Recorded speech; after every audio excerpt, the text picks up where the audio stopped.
የዘንድሮ የኢትዮጵያ ዩኒቨርሲቲ ተማሪዎች ስፖርት ፌስቲቫል በጅማ ዩኒቨርሲቲ ይካሄዳል።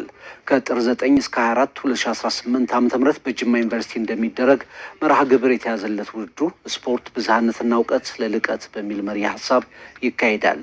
በፌስቲቫሉ በሁለቱም ጾታዎች በ15 የስፖርት አይነቶች ውድድሮች የሚካሄዱ ሲሆን የስታዲየምና የመዋኛ ገንዳ እድሳትን ጨምሮ አስፈላጊው ቅድመ ዝግጅት መጠናቀቁን የፌስቲቫሉ አዘጋጅ ኮሚቴ ገልጿል።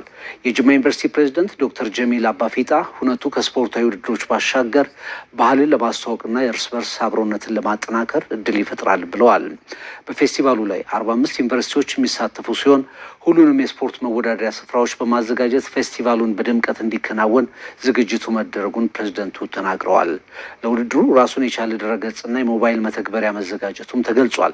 የኢትዮጵያ የመንግስት ዩኒቨርሲቲዎች ስፖርት ማህበር ፕሬዝደንት አቶ አባይ በላይሁን በበኩላቸው ከስፖርታዊ ውድድሮች ጎን ለጎን የባህል ልውውጥና የኪነ ጥበብ ዝግጅቶች እንደሚከናወኑ አብራርተዋል። ጅማ ውድድሩን ለማስተናገድ የሚያስችል መሰረተ ልማት እንዳላትም ተነግሯል።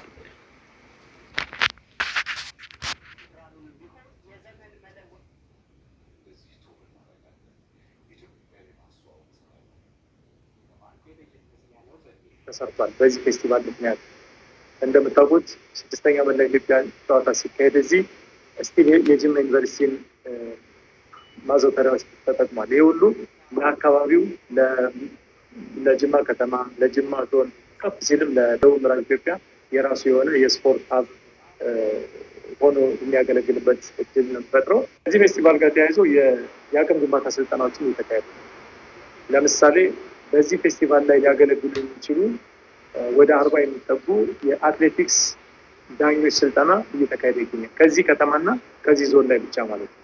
ይሄ ቀላል አይደለም። የመጀመሪያ ደረጃ ነው።